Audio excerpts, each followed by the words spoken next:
ଏ ଅଧାଗଢ଼ା ଆବାସ ଘରର ଚୁଲି ଧୂଆଁ ଉହାଡ଼ରେ ଭାଗ୍ୟ ବାଣ୍ଟୁଛି ଭାଗ ଫଳ। କାହା ଭାଗରେ ବାସି ପଖାଳ ସାଥେ ପିଆଜ ଆଉ କାହା ଭାଗରେ ଲୁଣ ଚିମୁଟାଏ। ଏପଟେ ପାଞ୍ଚ ପ୍ରାଣୀଙ୍କ ପାଇଁ ପାଞ୍ଚ ଘର ବୁଲି ଭିକ ମାଗୁଛି ମା। ଆଉ ଚାଉଳ ପରିବା ଟିକେ ଆଣିଲେ ଦାନା ଦେଉଛି ଏମାନଙ୍କ ମୁହଁରେ। ହେଲେ ଦୁଃଖ ଏଠି ନାହିଁ।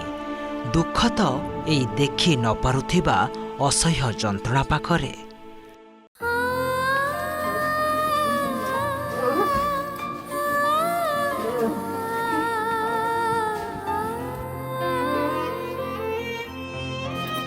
ଏ ଯନ୍ତ୍ରଣାକୁ ଦେଖି ହେଉଛି ନା ଦେଖି ସହି ହେଉଛି? କି ଶବ୍ଦ ଆମେ ଲେଖିବୁ ୟାକୁ ବର୍ଣ୍ଣିବା ପାଇଁ?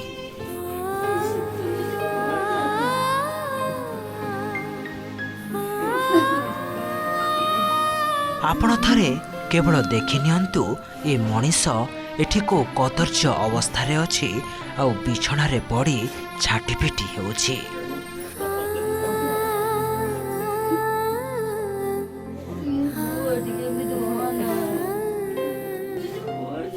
ସ୍ୱାମୀଙ୍କ ଯନ୍ତ୍ରଣା ଦେଖି ବାହାରୁ ଧାଇଁ ଆସୁଛନ୍ତି ସ୍ତ୍ରୀ, ଆଉଁସି ଦେଉଛନ୍ତି ଦେହମୁଣ୍ଡ। ହେଲେ ତଥାପି କ'ଣ ମିଳୁଛି ଉପଶମ?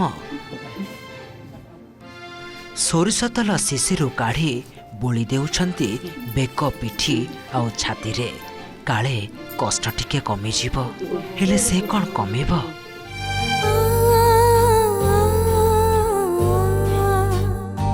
ବାଲେଶ୍ୱର ଜିଲ୍ଲା ସଦର ବ୍ଲକ ପଦ୍ମପୁର ଗାଁର ରାଜେନ୍ଦ୍ର ବେହେରା ରାଜମିସ୍ତ୍ରୀ କାମ କରି ପରିବାର ଚଳାଉଥିଲେ।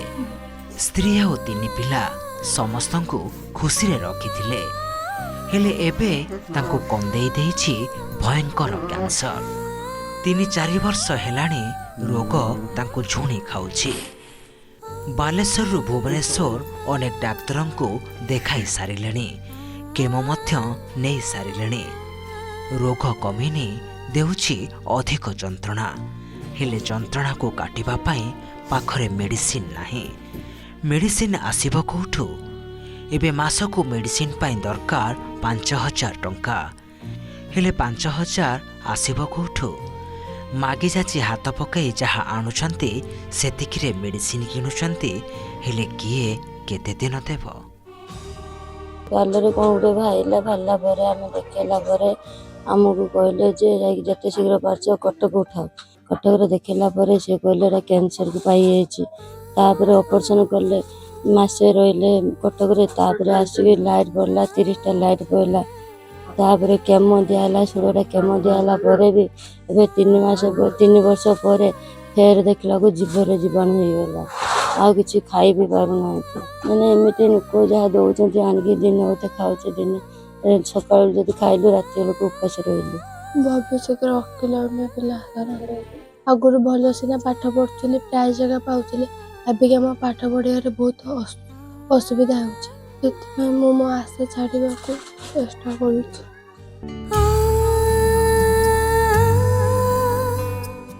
ବାପା ରୋଗରେ ପଡ଼ିବା ଦିନରୁ ପିଲେ ଭଲରେ ମୁଠେ ଖାଇ ବି ପାରୁନାହାନ୍ତି। 5 ବର୍ଷର କୁନି ପୁଅଟିଏ, ପୁଣି 2ଟି ଝିଅ। ଜଣେ 5ମ ଆଉ ଜଣେ 10ମରେ ପଢ଼ୁଛନ୍ତି।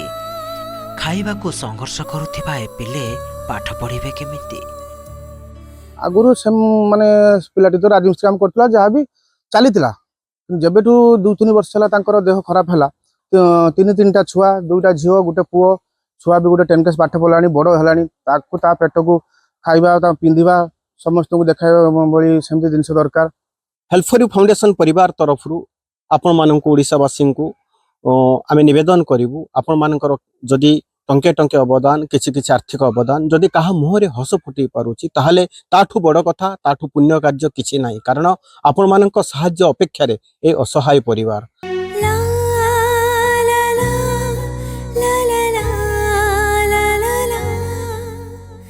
ଏ ମଣିଷର କଷ୍ଟ ଦେଖି ଦେଖି ଭଗବାନ ବୋଧେ ମୁକ ପାଲଟି ଗଲେଣି।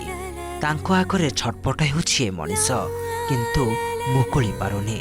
ତଥାପି ତାଙ୍କରି ନାଁରେ କେତେ ଡେଉଁରିଆ, କେତେ ଫିତା ବନ୍ଧା ହୋଇଛି। ହେଲେ ଜଣା ନାହିଁ କେବେ ମିଳିବ କଷ୍ଟରୁ ମୁକ୍ତି। ସମସ୍ତେ ଆଶା ବାନ୍ଧିଛନ୍ତି ଯଦି ସହଯୋଗ ମିଳେ ତେବେ ନିଶ୍ଚୟ ସୁସ୍ଥ ହେବେ ରାଜେନ୍ଦ୍ର। ଏ ଢଳମଳ କୁଟାପୁଞ୍ଜି ଭଳି ଏ ପରିବାରର ବି ଅବସ୍ଥା ସମାନ। କେତେବେଳେ ଯେ ଟଳି ପଡ଼ିବ କାହାକୁ ଅଜଣା। ଯିଏ ରୋଜଗାର କରୁଥିଲା ସେ ଏବେ କର୍କଟ କବଳରେ। 3 ଛୁଆଙ୍କର ଭବିଷ୍ୟତ ଏବେ ଆଶଙ୍କା ଭିତରେ। ବିଚରା ମା କେତେ ମାଗି ଯାଚି ଘର କରିବ। ଆଉ ଏ ପରିବାରକୁ ଏବେ କେବଳ ଆପଣଙ୍କ ସାହାଯ୍ୟର ଆବଶ୍ୟକ। ଦର୍ଶକ ବନ୍ଧୁ, ଅଟକି ଯାଇଛି ସବୁକିଛି, ବିପଦରେ ଜୀବନ। କେମିତି ଭବିଷ୍ୟତ ଗଢ଼ିବେ ଏ କୁନି କୁନି ପିଲା? ଦର୍ଶକ ବନ୍ଧୁ, ଆପଣମାନେ ଯଦି ଏ ଅସହାୟ ପରିବାରକୁ ସାହାଯ୍ୟ କରିବା ପାଇଁ ଚାହୁଁଛନ୍ତି ତେବେ ଲେଖି ରଖନ୍ତୁ ତାଙ୍କ ଠିକଣା।